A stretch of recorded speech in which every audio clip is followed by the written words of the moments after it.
हर हर महादेव।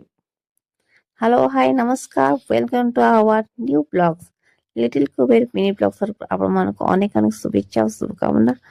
ଆପଣମାନେ ଏମିତି ସୁସ୍ଥ ରୁହନ୍ତୁ, ଭଲରେ ରୁହନ୍ତୁ। ବର୍ତ୍ତମାନ ଆମ ପୁରା ଏଣ୍ଟାୟାର ଫ୍ୟାମିଲି ଗାଡ଼ିରେ ବହୁତ ଜଣ ଅଛନ୍ତି, ଦେଖିପାରୁଛନ୍ତି। ସମସ୍ତ ଇଣ୍ଟ୍ରୋଡକ୍ସନ କଲା ବେଳକୁ ଭିଡ଼ିଓ ବହୁତ ଲମ୍ବା ହେଇଯିବ।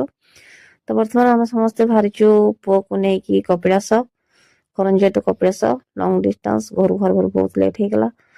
ତ ଯାହା ହଉ ମହାଦେବଙ୍କ କୃପାରୁ ଆମେ ଠିକ ଟାଇମରେ ବି ପହଞ୍ଚି ଗଲୁ। ତାର ମାନସିକ ରଖା ହେଇଥିଲା ସେଠି କପିଳାସରେ ଚୂଳ ପଡି ବୋଲି। ତ ଦେଖିପାରୁଛନ୍ତି ବାଙ୍କ ଦେଇକି 11ଟା ବାଙ୍କ କ୍ରସ କରିକି ଆଉ କପିଳାସ ପୀଠରେ ମହାଦେବଙ୍କ ଶରଣରେ ଆମେ ସମସ୍ତେ ପହଞ୍ଚିକି ଠାକୁରଙ୍କୁ ପ୍ରଣାମ କରି ପୂଜା ପାଠ କଲୁ। ତାପରେ ବିଧି ମୁତାବକ ନଣ୍ଡା କରାଗଲା। ଆଉ ତାପରେ ତାକୁ ଗାଧେଇକି ନୂଆ ବସ୍ତ୍ର ପରିଧାନ କରିକି ତାକୁ ପୂଜା ଅର୍ଚ୍ଚନା କରାଗଲା। ଆଉ ଏଇଠି ଉପରୁ ତଳ ଭିଉ ସବୁ ଦେଖୁଛନ୍ତି, ବହୁତ ସୁନ୍ଦର ଲାଗୁଛି। ବାବାଙ୍କ ଦର୍ଶନ ବହୁତ ଭଲ ହେଲା। ଏଠି ଲେମ୍ବୁ ପାଣି ଦହି ପାଣି ଟିକେ ଆମେ ପିଇଦେଲୁ। ନାରାୟଣ ମନ୍ଦିର ଦର୍ଶନ କଲୁ। ଏଠି ନାରାୟଣଙ୍କ ପାଦ ତଳୁ ପାଣି ଅନବରତ ସବୁ ବର୍ଷ ସାରା ବୋହି ଯାଉଛି। ଏଠି ବିଶ୍ୱ କାଶୀନାଥ ମନ୍ଦିର, ସେଠି ବି ଦର୍ଶନ କଲୁ। ଏଇଟା ଟିକେ ପାହାଚ ଉପରୁ ଟିକେ ଚଢିବାକୁ ପଡିବ। ଆଉ ବାକି ଉପରେ 2-3ଟା ମନ୍ଦିର ଅଛି। ଏଠି ବାହାରୁ ଭିଉ ଦେଖୁଛନ୍ତି, କାମ ସବୁବେଳେ ବର୍ଷ ସାରା ସବୁ ଚାଲିଛି।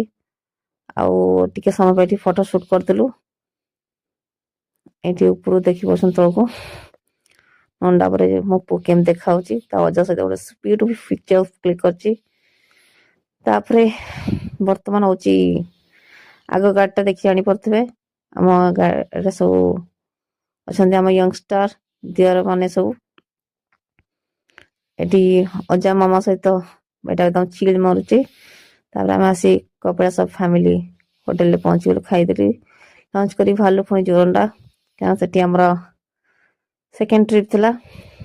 ତ ବହୁତ ଭଲ ଭାବେ ଦର୍ଶନ ହେଲା, ବୁଲାବୁଲି ହେଇଗଲା। ତ ବହୁତ ଥର ଶୁଣିଥିଲି କିନ୍ତୁ କେ ଦର୍ଶନ ମିଳିନଥିଲା ଭାଗ୍ୟ। ଏଇଠି ସମସ୍ତେ ଆମେ ଫଟୋ ଉଠେଇଲୁ। ଦେନ୍ ଏଠି କହନ୍ତି କି ବାବାଙ୍କର ସମାଧି ନେଇଥିଲେ। ତ କାମ ଚାଲିଛି, କମ୍ପ୍ଲିଟ ତ ହେଇନି। କୁବେର ତାର ଚାଚୁ ସହିତ ବଢିଆ ତାର ଏନ୍ଜୟ କରୁଛି, ମାଆକୁ ଆଉ ପଚାରୁନି। ଏଠି ମୋ ଦିଅର ମାନଙ୍କ ସହିତ ମୁଁ ଟିକେ ଫଟୋ ସୁଟ କରିଦେଲି। ଭିଡ଼ିଓଟି ଯଦି ଆପଣମାନଙ୍କୁ ଭଲ ଲାଗିଛି ତେବେ ଲାଇକ୍ ସେୟାର ଆଣ୍ଡ ସବସ୍କ୍ରାଇବ ନିହାତି କରିବେ। ଆଉ କୁବେରକୁ ବହୁତ ସାରା